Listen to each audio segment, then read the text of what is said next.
Exactamente 5 minutos después de que el dueño de la casa sale a trabajar por la mañana, un repartidor coloca en silencio un paquete frente a la puerta principal. Es una compra impulsiva de la noche anterior, ordenada en algún momento entre el desplazamiento sin fin por la pantalla y el sueño.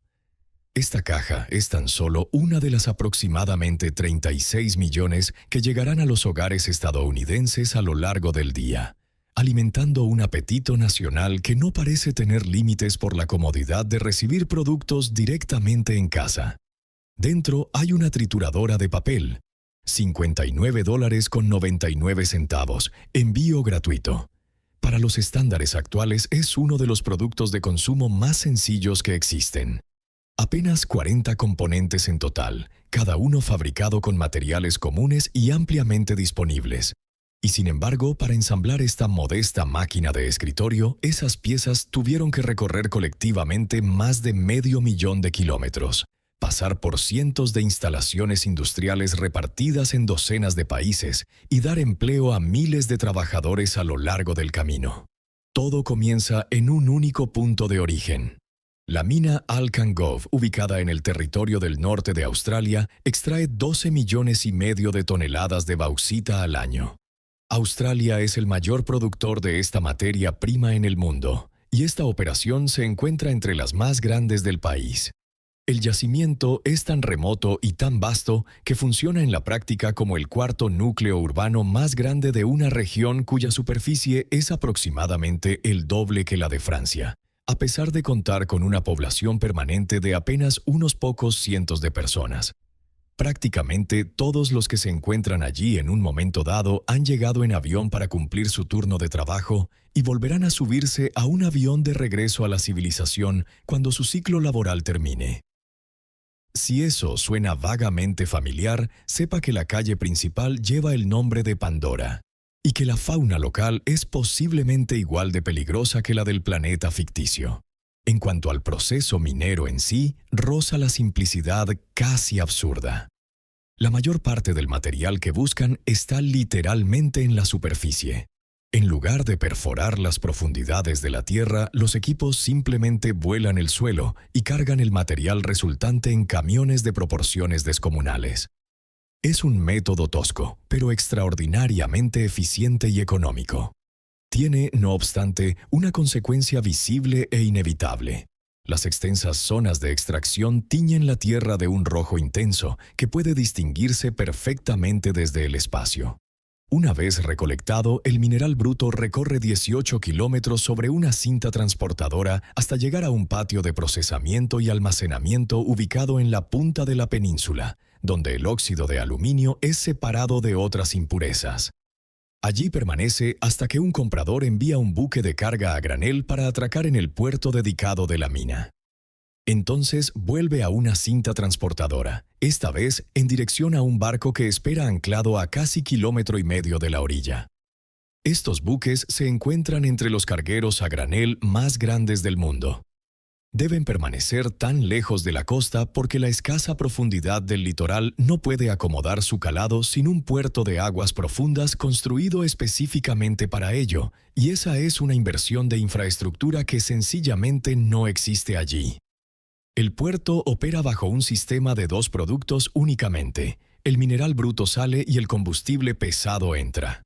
Ese combustible abastece tanto la planta industrial como el pequeño poblado local a través de una central eléctrica autosuficiente. Dado que tanto el mineral como el combustible pueden moverse por tuberías o cintas transportadoras, resulta mucho más práctico llevar la carga hasta el barco que intentar acercar un buque de ese tamaño a una orilla tan poco profunda. Una vez cargado, lo que es esencialmente una enorme pila de tierra refinada inicia un viaje de 3 semanas. Sube por el estrecho de Malaca, cruza el Océano Índico, atraviesa el Canal de Suez y se adentra en el Mediterráneo, hasta llegar a Islandia, ubicada prácticamente en el extremo opuesto del planeta. Este pequeño país está dotado de una energía geotérmica casi ilimitada, lo que convierte el proceso de refinamiento del aluminio, intensivo en energía, en algo extraordinariamente rentable y considerablemente más limpio que las plantas que operan quemando combustibles fósiles. Miles de toneladas de óxido de aluminio bruto son introducidas en enormes hornos y separadas electrolíticamente en aluminio puro. Si alguna vez realizaste un experimento de electrólisis en clase de ciencias, separando hidrógeno y oxígeno del agua, el principio es exactamente el mismo. Solo que aquí se lleva a cabo con metal fundido en lugar de agua, y los requisitos energéticos son un orden de magnitud mayores. Refinar tan solo 1 tonelada de aluminio requiere aproximadamente 15 megavatios hora de electricidad.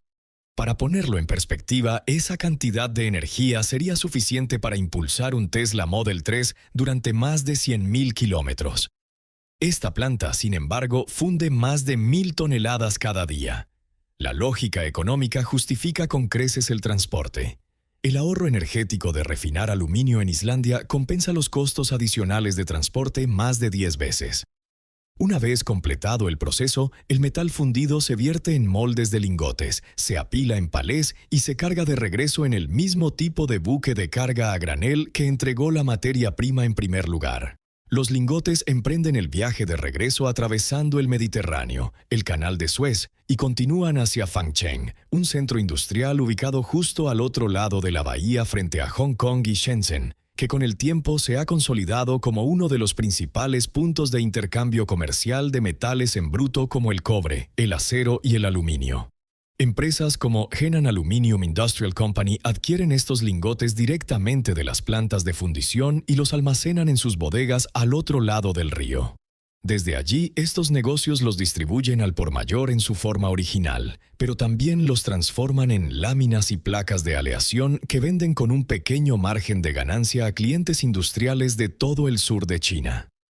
El aluminio islandés de grado 661 puede llegar a alcanzar un precio ligeramente superior en ciertos mercados, ya que algunos compradores valoran los estándares de control de calidad europeos y el proceso de fabricación más sostenible.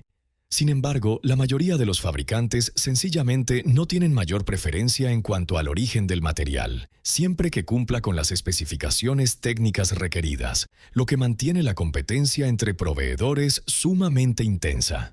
Una vez cerrado el trato, 30 toneladas de barras cilíndricas de aleación son cargadas en una barcaza y transportadas aproximadamente 1.000 kilómetros río arriba por el río de la Perla, hasta llegar a una planta de mecanizado en las afueras de Nanning. Es probable que Nanning no sea un nombre que te resulte familiar, pero alberga a casi 9 millones de personas, y es un importante polo de producción de los componentes que fabrican los componentes que terminan siendo los productos que usas todos los días. Dentro de la fábrica, las barras son introducidas en máquinas rectificadoras para tallar un patrón básico de radios, y luego son cortadas longitudinalmente para producir cientos de engranajes uniformes y estandarizados. Los engranajes de aluminio no son tan resistentes como los de acero, pero su menor peso y la facilidad con la que pueden mecanizarse los hacen perfectamente adecuados para aplicaciones de bajo esfuerzo en electrodomésticos básicos de consumo. Una vez mecanizados, los palés con engranajes son enviados de regreso río abajo a un comprador que realizó el pedido un mes antes. En este punto, 1 tonelada de bauxita extraída del suelo australiano se ha convertido en 5.000 pequeños engranajes metálicos. El material en sí no ha cambiado de manera radical. Más allá de algunos metales traza añadidos para formar la aleación. Pero como mineral sin refinar, esa misma tonelada se vendería en China por alrededor de $75. Como engranajes mecanizados, esos mismos componentes valen ahora $5.000. Un incremento del 6.600%. Y la cadena aún no ha terminado. Los engranajes son enviados desde Guangzhou a un comprador en Vietnam, cargados en un contenedor de 20 pies y embarcados en un pequeño buque de carga para un trayecto de 2 días hasta la ciudad portuaria de Haiphong. A medida que China ha avanzado económicamente, ha seguido exactamente el mismo patrón que en su momento aprovechó del mundo occidental. Externalizar el trabajo básico de ensamblaje manual hacia países vecinos con costos laborales más bajos. Ciudades como Guangzhou ya no son baratas para operar, y los trabajadores allí exigen salarios acordes con ese costo de vida. En Vietnam, en cambio, los trabajadores de línea de ensamblaje ganan aproximadamente 1/5 parte de lo que ganaría un trabajador equivalente en China. Esa diferencia es la razón por la que grandes fabricantes como LG, Samsung, Bridgestone, Yasaki y Foxconn han construido enormes plantas de producción en esta ciudad. Es uno de los lugares más competitivos del mundo para ensamblar productos y su proximidad a China permite importar componentes técnicos y exportar bienes terminados con muy pocas barreras logísticas. En una fábrica más pequeña dentro de esta red, los trabajadores ensamblan a mano los engranajes de aluminio sobre un motor eléctrico. Ese motor se combina luego con engranajes de plástico de menor resistencia, una correa de transmisión de goma, un conjunto de dientes de acero para el corte y todo queda encajado en una carcasa de plástico moldeado por inyección. Ninguna de estas piezas fue fabricada en esta instalación. Cada una de ellas realizó su propio recorrido, desde la extracción de la materia prima hasta las refinerías, el mecanizado, la fabricación de componentes y el ensamblaje, además de todo el almacenamiento y el transporte que eso implica. Pero el viaje todavía no ha concluido. El mecanismo interno ensamblado no es todavía un producto terminado. La mayoría de los fabricantes no quieren lidiar con las exigencias particulares de los clientes minoristas, de modo que la carcasa es enviada de vuelta a China, a un almacén que produce artículos de marca blanca para varios minoristas de todo el mundo. Esos mismos componentes internos terminarán eventualmente dentro de varios modelos diferentes de trituradora, algunos de los cuales se venderán a precios considerablemente más altos que otros. La manera en que funciona esto es la siguiente. Un minorista de un mercado como el de los Estados Unidos diseña una cubierta exterior de plástico y selecciona combinaciones de colores que considera que conectarán mejor con sus consumidores. Trabaja con el mayorista chino para definir las formas moldeadas y los acabados, y la fábrica produce grandes lotes a un precio fijo por unidad. El embalaje, que incluye una caja de cartón impresa y espuma de protección interior, es suministrado por un proveedor en Tailandia. Todo se ensambla, se carga sobre palés homologados y se sella dentro de contenedores de 40 pies.